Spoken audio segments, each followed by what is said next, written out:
ನಟ ಯಶ್ ಯಾಕೆ ಉಲ್ಟಾ ಹೊಡೆದ್ರು ಅನ್ನುವಂತ ಬಗ್ಗೆ ಒಂದು ಬ್ರೇಕಿಂಗ್ ನ್ಯೂಸ್ ಇದೆ ಅಂತ ನೋಡೋಣ.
ಮೊದಲು ಹೇಳೋದೆಲ್ಲ ಹೇಳಿ ಈಗ ಯಶ್ ಉಲ್ಟಾ ಹೊಡಿತಾ ಇದ್ದಾರೆ. ರೈತರ ಪರ ಹೋರಾಟದ ಬಗ್ಗೆ ಏನೇನೋ ಮಾತಾಡಿ ಶಿಲೆಯನ್ನ ಗೆಟ್ಟಿಸ್ಕೊಂಡಿದ್ದಂತ ಯಶ್ ಇವತ್ತು ಉಲ್ಟಾ ಹೊಡೆದಿದ್ದಾರೆ. ಮಾಧ್ಯಮಗಳಿಗೆ ಬಂದು ರೈತರ ಪರವಾಗಿ ಮಾತನಾಡೋಣ ಅಂತ ಮೊದಲು ಹೇಳಿದ್ದು ರಾಕಿಂಗ್ ಸ್ಟಾರ್ ಯಶ್ ಪಬ್ಲಿಕ್ ಟಿವಿಗೆ ಬನ್ನಿ ಸಾರ್ ಅಂತ ಕರೆದ ಮೇಲೆ ಎಲ್ಲಾ ಮಾಧ್ಯಮದವರು ಬನ್ನಿ ಅಂತ ಹೇಳಿಕೆಯನ್ನ ಕೊಡ್ತಾರೆ. ಯಶ್ ಪ್ರತಿ ಬಾರಿ ಕೂಡ ಉಲ್ಟಾ ಹೊಡಿತಾ ಇದ್ದಾರೆ. ಇವತ್ತು ಮತ್ತೆ ತೇಪೆ ಹಚ್ಚುವಂತಹ ಕಾರ್ಯದಲ್ಲಿ ನಟ ಯಶ್ ನಿರತರಾಗಿದ್ದಾರೆ. ಯಶ್ ಅವರೇ, ನೀವೇ ಬರ್ತೀನಿ ಅಂತ ಹೇಳಿದ್ರಿ, ಆಮೇಲೆ ಯಾಕೆ ಈ ರೀತಿಯಾಗಿ ಉಲ್ಟಾ ಹೊಡಿತಿದ್ದೀರಿ? ಜನ ಕೂಡ ನಿಮ್ಮ ಮಾತುಗಳನ್ನ ಕೇಳಿಸ್ಕೊಳ್ತಾ ಇದ್ದಾರೆ. ಉಲ್ಟಾ ಹೊಡಿತಾ ಇರುವಂತದ್ದು ಸ್ಪಷ್ಟ ಆಗ್ತದೆ. ಇವತ್ತು ಯಾಕೆ ಏನೇನೋ ಮಾತನಾಡ್ತಿದ್ರಿ ಅಂದ್ರೆ ಆ ವಿಷಯಕ್ಕೆ ಸಂಬಂಧಪಟ್ಟದ್ದನ್ನ ಬಿಟ್ಟು ಬೇರೆಲ್ಲವನ್ನ ಕೂಡ ಮಾತನಾಡ್ತಾ ಇದ್ದಾರೆ. ನಿಮ್ಮ ಮೇಲೆ ನಮಗೆ ಯಾವುದೇ ರೀತಿಯಾದಂತಹ ವೈಯಕ್ತಿಕ ದ್ವೇಷ ಇಲ್ಲ, ನೀವು ಚರ್ಚೆಗೆ ಬರ್ತೀನಿ ಅಂತ ನೀವೇ ಮೊದಲಿಗೆ ಹೇಳಿದ್ರಿ, ಆದ್ರೆ ಮಂತ್ರ ಉಲ್ಟಾ ಹೊಡೆದ್ರಿ. ಎಲ್ಲಾ ಮಾಧ್ಯಮಗಳು ನನ್ನ ಬಳಿ ಬನ್ನಿ ಅನ್ನುವಂತ ಹೇಳಿಕೆಗಳನ್ನ ಕೊಡ್ತಾ ಹೋದ್ರಿ. ಮೊದಲು ಹೇಳೋದೆಲ್ಲ ಹೇಳಿ ಈಗ ಉಲ್ಟಾ ಹೊಡಿತಾ ಇದ್ದೀರಿ. ನಟ ಯಶ್ ಉಲ್ಟಾ ಹೊಡಿತಾ ಇರುವಂತದ್ದು ಯಾಕೆ ಈ ರೀತಿಯಾದಂತ ಉಲ್ಟಾ ಹೊಡೆಯುವಂತ ಹೇಳಿಕೆಗಳನ್ನ ಕೊಡ್ತಾ ಇದ್ದಾರೆ. ರೈತರ ಪರ ಹೋರಾಟದ ಬಗ್ಗೆ ಡೈಲಾಗ್ ಗಳನ್ನ ಹೊಡೆದು ಶಿಲೆಯನ್ನ ಗಿಟ್ಟಿಸಿಕೊಂಡಿದ್ರು. ರಾಕಿಂಗ್ ಸ್ಟಾರ್ ಯಶ್ ಮಾಧ್ಯಮಗಳಿಗೆ ಬಂದು ರೈತರ ಪರವಾಗಿ ಮಾತನಾಡೋಣ ಅನ್ನುವಂತ ಹೇಳಿಕೆಯನ್ನ ಮೊದಲು ಕೊಟ್ಟಿದ್ದೆ ಯಶ್. ನಂತರ ಪಬ್ಲಿಕ್ ಟಿವಿ ಹೇಳ್ತು, ನಿಮ್ಗೆ ನಾವು ಸ್ಥಾನವನ್ನು ಕೊಡ್ತೀವಿ, ನೀವು ಬಂದು ಮಾತನಾಡ್ಬೋದು, ಸ್ಟೇಜ್ ಕೊಡ್ತೀವಿ ನಿಮ್ಗೆ ಅನ್ನುವಂತ ನಿಟ್ಟಿನಲ್ಲಿ ಪಬ್ಲಿಕ್ ಟಿವಿ ಕೂಡ ಆಹ್ವಾನವನ್ನು ಕೊಡ್ತು. ನಂತರ ಅವರು ಉಲ್ಟಾ ಹೊಡಿತಾರೆ. ನೀವೆಲ್ಲ ಅಂದ್ರೆ ನಾನು ಟಿವಿ ಮಾಧ್ಯಮಗಳಿಗೆ ಬಂದು ಕೂರೋದಿಲ್ಲ, ಪಬ್ಲಿಕ್ ಟಿವಿಗೆ ಬಂದು ಕೂರೋದಿಲ್ಲ, ಎಲ್ಲರೂ ಕೂಡ ಎಲ್ಲಾ ಮಾಧ್ಯಮದವರು ನಮ್ಮ ಬಳಿ ಬನ್ನಿ ಅನ್ನುವಂತ ಸವಾಲನ್ನ ಹಾಕ್ತಾರೆ ಮಾಧ್ಯಮಗಳಿಗೆ. ಒಟ್ಟಾರೆ ಒಂದ್ ರೀತಿ ಉಲ್ಟಾ ಹೊಡಿತಾ ಇದ್ದಾರೆ. ರೈತರ ಪರವಾಗಿ ಹೇಳಿಕೆಗಳನ್ನ ಕೊಡ್ತಾ ರೈತರನ್ನ ಆ ರೀತಿ ಮಾಡಬೇಕು, ಉದ್ಧಾರ ಮಾಡಬೇಕು, ಆ ತರ ಕೆಲಸಗಳನ್ನ ಮಾಡಬೇಕು ಅನ್ನುವಂತ ಹೇಳಿಕೆಗಳನ್ನ ಕೊಡ್ತಾ ಬಂದ್ರು. ನಂತರ ಉಲ್ಟಾ ಹೊಡಿತಾ ಹೋಗಿದ್ದಾರೆ. ಜನ ಕೂಡ ನಿಮ್ಮ ಹೇಳಿಕೆಗಳನ್ನ ನೀವು ಮಾತನಾಡುವಂಥದ್ದನ್ನ ಕೇಳಿಸ್ಕೊಳ್ತಾ ಇದ್ದಾರೆ. ಅವರು ಕೂಡ ಅರ್ಥ ಮಾಡ್ಕೊಳ್ತಾರೆ ಯಾಕೆ ಏನು ರಾಕಿಂಗ್ ಸ್ಟಾರ್ ಯಶ್ ಫಿಲಂಗಳಲ್ಲಿ ಡೈಲಾಗ್ ಹೊಡಿತಾರೆ, ಅದೇ ರೀತಿಯಾಗಿ ಮಾಧ್ಯಮಗಳ ಮುಂದೆ ಕೂತು ಈ ರೀತಿಯಾಗಿ ಡೈಲಾಗ್ ಗಳನ್ನ ಹೊಡಿತಾ ಇರುವಂತದ್ದು ರೈತರಿಗೂ ಕೂಡ ಜನರಿಗೂ ಕೂಡ ಅರ್ಥ ಆಗ್ತಾ ಇದೆ ನಿಮ್ಮ ಮಾತು, ಮತ್ತೆ ನೀವು ಉಲ್ಟಾ ಹೊಡಿತಾ ಇರುವಂತದ್ದು ಅಂತ. ಓಕೆ, ಇವತ್ತಿನ ಸುದ್ದಿಗೋಷ್ಠಿಯಲ್ಲಿ ನಟ ಯಶ್ ಏನೆಲ್ಲ ಮಾತನಾಡಿದ್ರು ಬನ್ನಿ ಕೇಳೋಣ. ನಮಸ್ಕಾರ. ನನಗೆ ಗೊತ್ತು ನೀವೆಲ್ಲರೂ ಇವತ್ತಿನ ಪ್ರೆಸ್ ಮೀಟ್ ಅಲ್ಲಿ ತುಂಬಾ ಕಾತುರದಿಂದ ಕಾದಿದ್ದೀರಾ. ಕೆಲವು ಪ್ರಶ್ನೆಗಳು ನಿಮ್ಮೆಲ್ಲರಲ್ಲೂ ಇರುತ್ತೆ. ನಾನು ಸ್ಟಾರ್ಟ್ ಮಾಡೋಕ್ಕಿಂತ ಮುಂಚೆ ಒಂದೇ ಒಂದು ಮಾತು ಹೇಳ್ತೀನಿ. ಇವತ್ತು ಒಂದು ತೆರೆದ ಪುಸ್ತಕದ ತರ ನಾನು ಬಂದು ಕೂತಿದ್ದೀನಿ. ಬಾರೋ ನಿಮ್ಮ ಆರ್ಟಿಕಲ್ಗಳಲ್ಲಿ ಅಥವಾ ನಿಮ್ಮ ಪ್ರೋಗ್ರಾಮ್ಗಳಲ್ಲಿ ನೀವು ವ್ಯಕ್ತವಾಗ್ತಿರೋ ಕಾಮನ್ ವಿಷಯ ಏನಂದ್ರೆ, ನನಗೆ ಮಾಧ್ಯಮ ಅಂದ್ರೆ ಒಂಥರ ಅಸಡ್ಡೆ ಇದೆ, ಅಥವಾ ಮಾಧ್ಯಮ ಯಾವುದೇ ಪತ್ರಿಕಾಗೋಷ್ಠಿಗಳಿಗಾಗ್ಲಿ ಎಷ್ಟು ಬರಲ್ಲ, ಅಥವಾ ಅವರ ಬಿಹೇವಿಯರು ಏನು ಒಂದು ಮಾಧ್ಯಮದ ಮೇಲೆ ಅಥವಾ ಅವರ ಅಭಿಪ್ರಾಯ ತುಂಬಾ ನೆಗೆಟಿವ್ ಆಗಿದೆ ಅನ್ನೋ ಒಂದು ನೋವನ್ನು ನೀವೆಲ್ಲರೂ ಪ್ರತ್ಯಕ್ಷವಾಗಿ ಪರೋಕ್ಷವಾಗಿ ವ್ಯಕ್ತಪಡಿಸ್ತಾನೆ ಬಂದಿದ್ದೀರಾ. ಶುರು ಮಾಡೋಕ್ಕಿಂತ ಮುಂಚೆ ಒಂದೇ ಒಂದು ಮಾತು ಹೇಳ್ತೀನಿ. ಯಶ್ಗೆ ಮಾಧ್ಯಮ ಇವತ್ತು ಯಶ್ ಇಲ್ಲಿ ಕೂತಿದ್ದಾನೆ ಅಂದ್ರೆ ಅದಕ್ಕೆ ಮಾಧ್ಯಮನೂ ಮುಖ್ಯವಾದ ಕಾರಣ ಅನ್ನೋ ಸತ್ಯ ಗೊತ್ತಿದೆ. ಅಪಾರವಾದ ಗೌರವ ಇದೆ. ಇಲ್ಲಿರೋ ಎಷ್ಟೋ ಮಿತ್ರರು ತುಂಬಾ ಇನಿಷಿಯಲ್ ಸ್ಟೇಜ್ ಇಂದ ನಾನು ಹೆಜ್ಜೆ ಇಡ್ತಿದ್ದಂತ ಮೊದಲನೇ ದಿನದಿಂದ ನನ್ನ ನೋಡ್ತಾ ಖುಷಿ ಪಡ್ತಾ ನನ್ನ ಬೆಳವಣಿಗೆನ ಎಂಜಾಯ್ ಮಾಡ್ತಾ ಬಂದಿದ್ದಾರೆ. ಅದು ನನಗೆ ಚೆನ್ನಾಗಿ ಗೊತ್ತು. ಅಂಡ್ ಯಾರಿಗೂ ಇಲ್ಲಿ ವೈಯಕ್ತಿಕ ದ್ವೇಷ ಆಗ್ಲಿ ಅಥವಾ ಸಿಟ್ಟಾಗ್ಲಿ ಏನೂ ಇಲ್ಲ. ಬಟ್ ಎಲ್ಲೋ ಒಂದು ಆ ಮಿಸ್ಅಂಡರ್ಸ್ಟ್ಯಾಂಡಿಂಗ್ ಅಥವಾ ಒಂದು ನೋವು ಅದು ಖಂಡಿತ ಇದೆ. Let's face it. ನಾನು ಯಾವತ್ತೂ ಓಪನ್ ಆಗಿ ಮಾತಾಡುವಂತ ವ್ಯಕ್ತಿ. ನನಗೆ ಬಹಳ ಖುಷಿ ಏನಂದ್ರೆ ಯಾರ ಜೊತೆ ಆದ್ರೂ ಜಗಳ ಆಡ್ಬಿಟ್ರು ಇರೋದೆಲ್ಲ ಮಾತಾಡ್ಬಿಟ್ರೆ ಕ್ಲಿಯರ್ ಆಗಿಬಿಡುತ್ತೆ ವಿಷಯ. ಅದು ಅದೇ ಮನ್ಸಲ್ಲಿ ಇಟ್ಕೊಂಡು ನಾವು ಅವ್ರ ಬಗ್ಗೆ ಒಂದು ಕೆಟ್ಟ ಅಭಿಪ್ರಾಯ ಇಟ್ಕೊಂಡು ಅವ್ರು ನಮ್ಮ ಬಗ್ಗೆ ಕೆಟ್ಟದ್ದು ಇಟ್ಕೊಂಡು ಸಾಧಿಸ್ಕೊಂಡು ಹೋಗಿ ಬದುಕಲ್ಲಿ ಏನು ಸಾಧಿಸಕ್ಕಾಗಲ್ಲ ಅಂತ ನಂಬಿರೋ ನಾನು. ಅಂಡ್ ಮಾಧ್ಯಮ ನಾನು ಯಾವಾಗ್ಲೂ ನೋಡೋದು ಹೇಗೆ ಅಂದ್ರೆ ಒಂದು ವಿಶಿಷ್ಟವಾದ ಸಂಬಂಧ ಇದು ಒಬ್ಬ ಸಿನಿಮಾ ನಟನಿಗೂ ಮಾಧ್ಯಮನಿಗೂ. ಅಂದ್ರೆ ಒಂದು ಲವ್ ಅಂಡ್ ಹೇಟ್ ಅಂತಲ್ಲ, ಆ ತರದ ಒಂದು ರಿಲೇಶನ್ಶಿಪ್. ಒಳ್ಳೇದ್ ಮಾಡಿದಾಗ ಪ್ರೀತಿಸ್ಬೇಕು, ಕೆಟ್ಟದ್ ಮಾಡಿದಾಗ ದ್ವೇಷಿಸ್ಬೇಕು. ಬಟ್ ಓವರ್ ಆಲ್ ಒಂದು ಪಾಸಿಟಿವ್ ವೈಬ್ರೇಷನ್ ಇರಬೇಕು, ಒಂದು ಒಳ್ಳೆ ಉದ್ದೇಶ ಇರಬೇಕು ಅದರಲ್ಲಿ. ಇದನ್ನ ನಂಬಿರೋ ನಾನು. ನನ್ನ ಹತ್ರ ಮಾತಾಡೋಕೆ ತುಂಬಾ ವಿಷಯ ಇದೆ. ಯಾವ ವಿಷಯ ಕೇಳಿದ್ರು ನಾನು ಮಾತಾಡ್ತೀನಿ. ಸಿನಿಮಾ ಬಗ್ಗೆ ಕೇಳಿದ್ರು ನಾನು ಮಾತಾಡ್ತೀನಿ, ಅಥವಾ ನಾನು ಇತ್ತೀಚೆಗೆ ತಗೊಂಡಿರೋ ನಿರ್ಧಾರದ ಬಗ್ಗೆ ಕೇಳಿದ್ರು ಮಾತಾಡ್ತೀನಿ. ಅದನ್ನ ಫೇಸ್ ಮಾಡೋದಕ್ಕೆ ನಾನು ರೆಡಿ ಇದ್ದೀನಿ. ನಿಮ್ಗಳ ಪ್ರಶ್ನೆ ಇದ್ರೆ ಕೇಳ್ಬೋದು. ಮೊದಲನೇದಾಗಿ ಮಂಜಣ್ಣ ಅವ್ರಿಗೊಂದು ಕ್ಲಾರಿಫಿಕೇಶನ್ ಕೊಡ್ತೀನಿ ನಾನು. ಯಾವುದೇ ಕಾರಣಕ್ಕೂ ಅವರ ಸಿನಿಮಾಗೆ ನನ್ನ ವೈಯಕ್ತಿಕ ನಿರ್ಧಾರಗಳು ಪರ್ಸನಲ್ ಇದು ಎಫೆಕ್ಟ್ ಆಗಬಾರ್ದು ಅನ್ನೋ ಒಂದೇ ಕಾರಣಕ್ಕೆ ನಾನು ಪ್ರೆಸ್ ಮೀಟ್ ಬೇಡ ಅಂತ ಹೇಳಿದೆ. ಅದರಲ್ಲೂ ಮುಖ್ಯವಾಗಿ ಸಿನಿಮಾ ಮುಂಚೆ, ಯಾಕಂದ್ರೆ ನಾನು ಮಾತಾಡಿದ್ದು ಬಹಳ ಎಮೋಷನಲ್ ಅಥವಾ ನನ್ನ ಜೀವನದಲ್ಲಿ ನಾನು ನಂಬಿರುವಂತ ಒಂದು ವಿಷಯದ ಬಗ್ಗೆ ಪ್ರತಿಯೊಬ್ಬರಿಗೂ ಗೊತ್ತು. ನಾನು ಮಾಡ್ತಿರೋ ಕೆಲಸ ಸುಲಭವಾದ್ದಲ್ಲ, ಅನಾವಶ್ಯಕ ಅಂತ ಹೇಳೋರು ಇದ್ರು. ಯಾಕಂದ್ರೆ ಸಿನಿಮಾ ವಿಷಯ ಮಾತಾಡ್ಬೇಕಾದ್ರೆ ನಾನು ಸಿನಿಮಾ ವಿಷಯನೇ ಮಾತಾಡ್ಬೇಕು. ಆದ್ರೆ ಈಗ ಸಂದರ್ಭ ಏನಿದೆ ಅಂತ ನನಗೆ ಚೆನ್ನಾಗಿ ಗೊತ್ತು. ನೀವೇನ್ ಕೇಳಿದ್ರು ನಾನು ಹೇಳ್ತೀನಿ. ಸಿನಿಮಾ ಬಗ್ಗೆ ನೀವು ಮಾತಾಡ್ಬೇಕಾದ್ರೂ ಸಿನಿಮಾ ಬಗ್ಗೆ ನನಗಿರೋ ಇದು, ಅಥವಾ ಒಬ್ಬ ಮಾಧ್ಯಮದ ಬಗ್ಗೆ ಒಬ್ಬ ನಟನ ಬಗ್ಗೆ ನಿಮ್ಗೆ ಏನಾದ್ರು ಡಿಫರೆನ್ಸ್ ಇದ್ರೆ ದಯವಿಟ್ಟು ಇವತ್ತೇ ವ್ಯಕ್ತಪಡಿಸಿ. ನನ್ ತಪ್ಪಿದ್ರೆ ಸರಿಪಡಿಸ್ಕೊಳ್ಳೋಣ.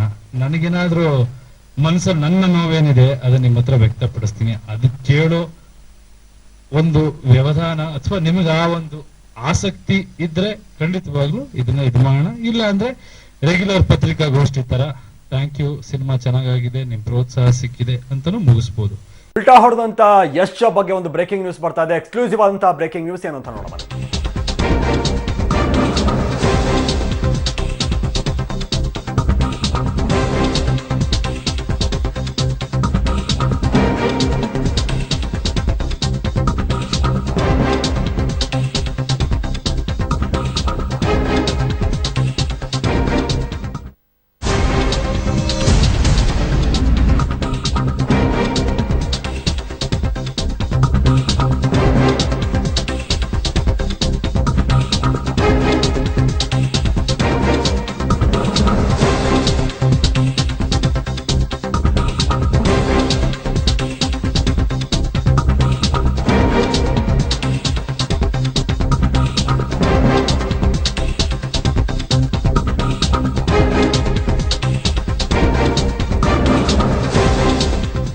ಪ್ರತಿ ಬಾರಿಯೂ ಕೂಡ ಉಲ್ಟಾ ಹೊಡಿತಾ ಇದ್ದಾರೆ ರಾಕಿಂಗ್ ಸ್ಟಾರ್ ಯಶ್. ಒಂದು ಬಾರಿ ಮಾತಾಡಿದ್ದಕ್ಕೆ ಯಾವತ್ತೂ ಕೂಡ ಸ್ಟಿಕ್ ಆನ್ ಆಗಿಲ್ಲ ಅನ್ನುವಂಥದ್ದು ಸ್ಪಷ್ಟ ಆಗ್ತಾ ಇದೆ. ಇವತ್ತಿನ ಸುದ್ದಿಗೋಷ್ಠಿಯನ್ನ ಗಮನಿಸಿದ್ರೆ ರೈತ ಪರವಾಗಿ ಹೇಳಿಕೆಗಳನ್ನ ಕೊಡ್ತಾರೆ. ಒಂದೊಂದು ಪ್ರೆಸ್ ಮೀಟ್ ನಲ್ಲಿ ಕೂಡ ಒಂದು ರೀತಿ ಹೊಸ ಸ್ಕ್ರಿಪ್ಟು, ಹೊಸ ಡೈಲಾಗ್ಸ್ಗಳು. ಪ್ರತಿಯೊಂದು ಫಿಲಂಗಳಿಗೆ ಯಾವ ರೀತಿಯಾಗಿ ಡೈಲಾಗ್ಗಳು ಹೊಸದಾಗಿರುತ್ತೋ ಅದೇ ರೀತಿಯಾಗಿ ಕೊಡ್ತಾ ಹೋಗ್ತಾ ಇದ್ದಾರೆ. ಫೇಸ್ಬುಕ್ ಮತ್ತೆ ಟ್ವಿಟ್ಟರ್ಗಳಲ್ಲೂ ಕೂಡ ದಿನಕ್ಕೊಂದು ಡೈಲಾಗ್ ಗಳನ್ನ ಬಿಡ್ತಾ ಇದ್ದಾರೆ. ಅವರೇ ಹೇಳ್ತಾರೆ, ಅವರೇ ಆಫರ್ ಕೊಡ್ತಾರೆ, ಆದ್ರೆ ಮತ್ತೆ ಉಲ್ಟಾ ಹೊಡಿತಾರೆ. ರಾಕಿಂಗ್ ಸ್ಟಾರ್ ಯಶ್ ಯಾಕೆ ಈ ರೀತಿಯಾಗಿ ಮಾತನಾಡ್ತಾ ಇದ್ದಾರೆ ಅನ್ನುವಂಥದ್ದು ಪ್ರಶ್ನೆ. ಸಂತೋಷ್ ಸ್ಟ್ರೈಟ್ ಫಾರ್ವರ್ಡ್ ಅಂತಾರೆ, ಆದ್ರೆ ಉಲ್ಟಾ ಹೊಡಿತಾ ಇರುವಂತದ್ದು ಸ್ಪಷ್ಟ ಆಗ್ತಾ ಇದೆ. ನೋಡಿ, ಅವರೇ ಮಾತನಾಡಿರುವಂತ ಮಹಾನ್ ಡೈಲಾಗ್ ಗಳನ್ನ ನಿಮ್ಮ ಮುಂದೆ ತೋರಿಸ್ತೀವಿ. ಈಗ ಯಶ್ ಮಾತನಾಡ್ತಾ ಇದ್ದಾರೆ, ಮತ್ತೆ ಕಂಟಿನ್ಯೂ ಮಾಡಿದ್ದಾರೆ. ಏನ್ ಮಾತನಾಡ್ತಿದ್ದಾರೆ ಬನ್ನಿ ಕೇಳೋಣ. ನನಗೆ ಇಷ್ಟರಲ್ಲಿ ನನಗೆ ಅರ್ಥ ಆಗಿದ್ದು ಒಂದು ಸತ್ಯ ಏನಂದರೆ, ಎಲ್ರಿಗೂ ನಾನು ಮಾತಾಡ್ತಿರೋ ವಿಷಯ ಅಥವಾ ನಾನು ತಗೊಂಡಿರೋ ಸ್ಟ್ಯಾಂಡ್ ಬಗ್ಗೆ ಕರೆಕ್ಟು ಅನ್ನೋ ಅಭಿಪ್ರಾಯ ಇದೆ. ಬಟ್ ಎಲ್ಲೋ ಇದು ಈಗೋ ಟರ್ನ್ ಆಗ್ತಿದೆ ಅನ್ನೋ ಭಯ ನಿಮಗೂ ಇದೆ, ನನಗೂ ಇದೆ. ಅದು ನಿಮ್ಮೆಲ್ಲರಿಂದ ಇವಾಗ ವ್ಯಕ್ತವಾಯಿತು. 10 ನಿಮಿಷ ಗ್ಯಾಪ್ ತಗೊಂಡು ಎಲ್ಲ ಪರ್ಸ್ನಲಾಗಿ ಚರ್ಚೆ ಮಾಡಿದ್ರಿ. ನಿಮ್ಗೆ ಏನು ಅನ್ನಿಸ್ತು ನೀವೆಲ್ಲರೂ ನನಗೆ ನಿಮ್ಮ ಅಭಿಪ್ರಾಯಗಳು ತಿಳಿಸಿದ್ರಿ. ಓಕೆ, ನನಗೆ ಈಗ ನೀವೆಲ್ಲರೂ ಇಷ್ಟು ಕ್ಲಿಯರಾಗಿ ಮಾತಾಡಿದ್ರೆ ನಾನು ನಿಮಗೆ ನನ್ನ ಡಿಸಿಷನ್ ಹೇಳೋಕ್ಕೆ ಇಷ್ಟಪಡ್ತೀನಿ.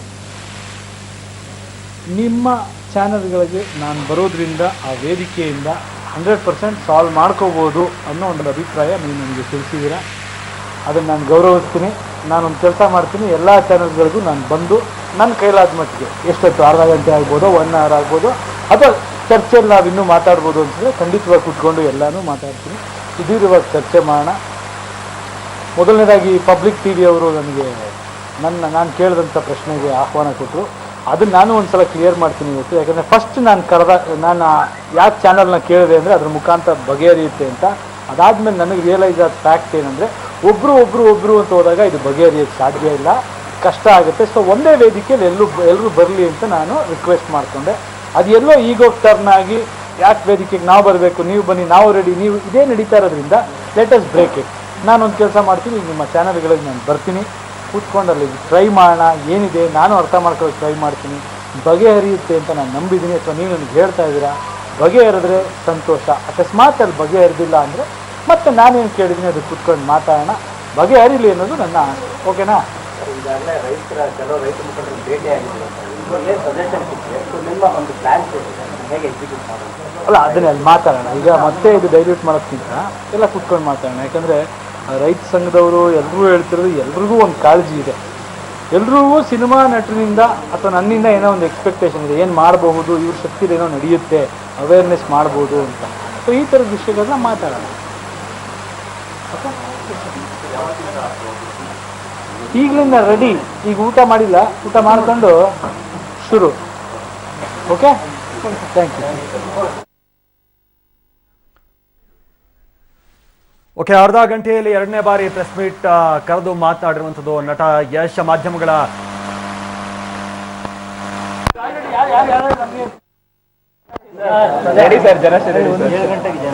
ಒಂದು ನಿಮಿಷ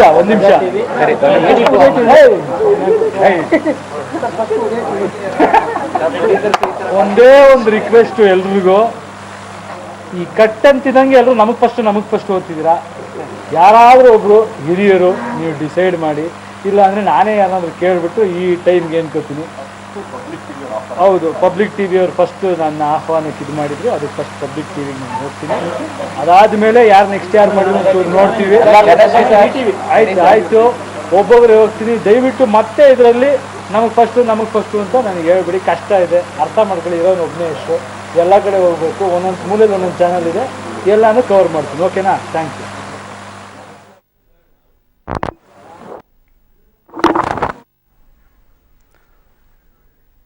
ಓಕೆ, ಇದು ಯಶ್ ಮಾತುಗಳು. ಪಬ್ಲಿಕ್ ಟಿವಿಗೆ ಬರ್ತಾರಂತೆ, ಯಶ್ ಮಾತನಾಡ್ತಾರಂತೆ, ಎಲ್ಲ ಚಾನಲ್ಗಳಿಗೂ ಹೋಗಿ ಮಾತನಾಡ್ತೀನಿ ಅನ್ನುವಂಥ ಹೇಳಿಕೆಯನ್ನು ಈಗ ಯಶ್ ಕೊಡ್ತಾ ಇರುವಂಥದ್ದು. ಅರ್ಧ ಗಂಟೆಯಲ್ಲಿ 2ನೇ ಬಾರಿ ಸುದ್ದಿಗೋಷ್ಠಿಯನ್ನು ನಡೆಸಿ ಯಶ್ ಮಾತನಾಡಿದ್ದಾರೆ.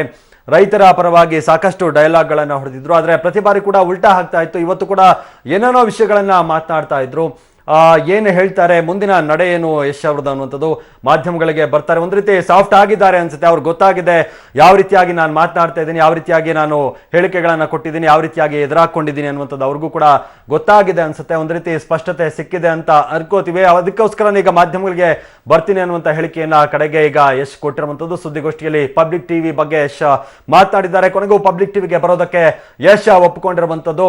ಒಪ್ಪಿದ್ದಾರೆ ಅಂದ್ರೆ ಮೊದಲಿಗೆ ಅವರೇ ಹೇಳಿದ್ರು, ನಾನು ಮಾಧ್ಯಮಗಳಿಗೆ ಅಂದ್ರೆ ಪಬ್ಲಿಕ್ ಟಿವಿಗೆ ಬಂದು ಮಾತಾಡ್ತೀನಿ ಅನ್ನುವಂಥದ್ದು. ಪಬ್ಲಿಕ್ ಟಿವಿ ಕೂಡ ಅವರಿಗೆ ಅವರ ಏನು ಸವಾಲಂತ ಹಾಕಿದ್ರು ಅದನ್ನ ಅಕ್ಸೆಪ್ಟ್ ಮಾಡಿತ್ತು. ಬನ್ನಿ, ನಿಮ್ಗೆ ವೇದಿಕೆಯನ್ನ ಕಲ್ಪಿಸಿಕೊಡ್ತೀವಿ ಅನ್ನುವಂತ ಮಾತನ್ನ ಮೊದಲು ಏನು ವಿಡಿಯೋವನ್ನ ಟ್ವಿಟರ್ ಹಾಗೆ ಫೇಸ್ಬುಕ್ ಅಲ್ಲಿ ಹಾಕಿದ್ರು ಯಶ್. ಆ ಸಂದರ್ಭದಲ್ಲೇ ಪಬ್ಲಿಕ್ ಟಿವಿ ಮುಕ್ತವಾದಂತಹ ಆಹ್ವಾನವನ್ನ ಕೊಟ್ಟಿತ್ತು. ನೀವು ಯಾವ ಸಂದರ್ಭದಲ್ಲಿ ಬಂದರೂ ಕೂಡ ನಿಮ್ಗೆ ವೇದಿಕೆಯನ್ನ ಕಲ್ಪಿಸಿಕೊಡ್ತೀವಿ ಅನ್ನುವಂತ ಮಾತನ್ನ ಪಬ್ಲಿಕ್ ಟಿವಿ ಹೇಳಿತ್ತು. ಅದರಂತೆ ನಡೆದುಕೊಂಡಿತ್ತು ಕೂಡ. ಆದ್ರೆ ಉಲ್ಟಾ ಹೊಡೆದ್ರು. ನಂತರ ಇನ್ನೊಂದು ವಿಡಿಯೋವನ್ನ ಅಪ್ಲೋಡ್ ಮಾಡ್ತಾರೆ ಯಶ್. ನಾನು ಮಾಧ್ಯಮಗಳಿಗೆ ಬರೋದಿಲ್ಲ, ಆದ್ರೆ ಹೊರಗಡೆ ಕೂತು ಅಂದ್ರೆ ಎಲ್ಲಾ ಮಾಧ್ಯಮಗಳನ್ನು ಕರೆದು ಎಲ್ಲರೂ ಬನ್ನಿ, ನಾನು ಒಂದು ವೇದಿಕೆಯನ್ನ ಕಲ್ಪಿಸ್ತೀನಿ ಅನ್ನುವಂತ ಉಲ್ಟಾ ಹೇಳಿಕೆಯನ್ನ ಕೊಡ್ತಾರೆ. ಆ ವಿಡಿಯೋವನ್ನು ಕೂಡ ಟ್ವಿಟರ್ ಹಾಗೆ ಫೇಸ್ಬುಕ್ ನಲ್ಲಿ ಯಶ್ ಅಪ್ಲೋಡ್ ಮಾಡಿದ್ರು. ಒಂದ್ ರೀತಿ ಬೇಸರ ಕೂಡ ಆಗಿತ್ತು. ಯಾಕೆ ಈ ರೀತಿಯಾಗಿ ಉಲ್ಟಾ ಹೊಡಿತಾ ಇದ್ದಾರೆ ಯಶ್ ಅಂತ ರೈತರಾಗಿರ್ಬೋದು, ಜನರು ಆಗಿರ್ಬೋದು, ಯಾರೆಲ್ಲ ಯಶ್ ವಿಡಿಯೋಗಳನ್ನ ನೋಡಿದ್ರು ಅವರೆಲ್ಲರೂ ಕೂಡ ಒಂದ್ ರೀತಿ ಸ್ಪಷ್ಟತೆಗೆ ಬಂದಿದ್ರು. ಏನು ಉಲ್ಟಾ ಹೊಡಿತಾ ಇದ್ದಾರೆ ಯಶ್ ಅನ್ನುವಂಥದ್ದು ಸ್ಪಷ್ಟ ಆಗಿತ್ತು. ಈಗ 3ನೇ ಬಾರಿ ಸುದ್ದಿಗೋಷ್ಠಿಯನ್ನ ನಡೆಸಿ ಮಾಧ್ಯಮದವರನ್ನ ಕರೆದು ಮಾತನಾಡಿದ್ದಾರೆ. ನಾನು ಮಾಧ್ಯಮಗಳಿಗೆ ಬಂದು ಮಾತನಾಡ್ತೀನಿ ಅನ್ನುವಂತ ಹೇಳಿಕೆಯನ್ನು ಕೊಟ್ಟಿದ್ದಾರೆ. ಮೊದಲಿಗೆ ಪಬ್ಲಿಕ್ ಟಿವಿಗೆ ಬರ್ತೀನಿ, ಪಬ್ಲಿಕ್ ಟಿವಿಗೆ ಬಂದು ಮಾತನಾಡ್ತೀನಿ ಅನ್ನುವಂತ ಹೇಳಿಕೆಯನ್ನು ಕೂಡ ಕೊಟ್ಟಿದ್ದಾರೆ ಇವತ್ತಿನ ಪ್ರೆಸ್ ಮೀಟ್ ನಲ್ಲಿ.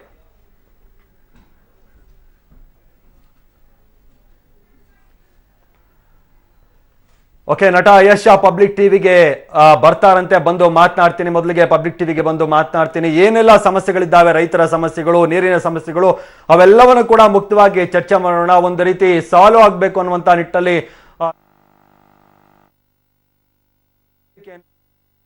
ಕೊಟ್ಟಿರುವಂತದ್ದು. ಒಟ್ಟಾರೆ ಪಬ್ಲಿಕ್ ಟಿವಿಗೆ ಯಶ್ ಬರ್ತಾರೆ, ಮಾತನಾಡ್ತೀನಿ ಪಬ್ಲಿಕ್ ಟಿವಿಗೆ ಬಂದು ಅನ್ನುವಂತ ಹೇಳಿಕೆಯನ್ನ ಇವತ್ತಿನ ಸುದ್ದಿಗೋಷ್ಠಿಯಲ್ಲಿ ಯಶ್ ಕೊಟ್ಟಿದ್ದಾರೆ.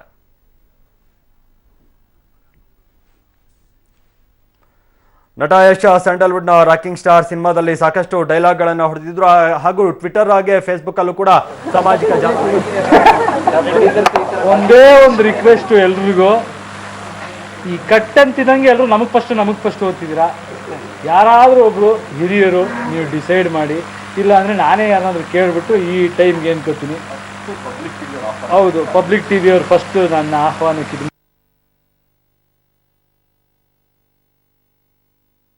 ಆಹ್ವಾನವನ್ನ ಪಬ್ಲಿಕ್ ಟಿವಿ ಮೊದಲನೇ ಬಾರಿನೇ ಕೊಟ್ಟಿತ್ತು. ಯಾವಾಗ ಬೇಕಾದ್ರೂ ಬರ್ಬೋದು ಯಶ್. ಆ ಸಂದರ್ಭವನ್ನ ಪಬ್ಲಿಕ್ ಟಿವಿ ನಿಮ್ಗೆ ಒದಗಿಸಿಕೊಡುತ್ತೆ, ವೇದಿಕೆಯನ್ನ ಕಲ್ಪಿಸಿಕೊಡುತ್ತೆ ನಿಮ್ಗೆ. ಯಶ್ ಅವರು ಕೂಡ ಬರ್ತೀನಿ ಅನ್ನುವಂತ ಹೇಳಿಕೆಯನ್ನ ಕೊಟ್ಟಿರೋದ್ರಿಂದ ಪಬ್ಲಿಕ್ ಟಿವಿ ಮುಕ್ತವಾಗಿ ಆಹ್ವಾನವನ್ನ ಮತ್ತೆ ಕೊಡ್ತಾ ಇದೆ. ಯಾವ ಟೈಮಲ್ಲಿ ಬೇಕಾದ್ರೂ ನೀವು ಬರಬಹುದು. ಮುಕ್ತವಾದಂತ ಆಹ್ವಾನ, ಮುಕ್ತವಾದಂತ ಏನು ಯಾವ ಟೈಮಲ್ಲಾದ್ರೂ ನೀವು ಬಂದ್ರು ಮುಕ್ತವಾಗಿ ನಿಮ್ಗೆ ಸ್ಟೇಜ್ ಅನ್ನ ಒದಗಿಸಿಕೊಡುವಂತ, ವೇದಿಕೆಯನ್ನ ಒದಗಿಸಿಕೊಡುವಂತ ಕೆಲಸವನ್ನ ಪಬ್ಲಿಕ್ ಟಿವಿ ಯಾವಾಗ್ಲೂ ಕೂಡ ಮಾಡುತ್ತೆ. ಮೊದಲಿಗೆ ಒಂದು ಬ್ರೇಕಿಂಗ್ ನ್ಯೂಸ್ ಇದೆ, ಏನಂತ ನೋಡೋಣ.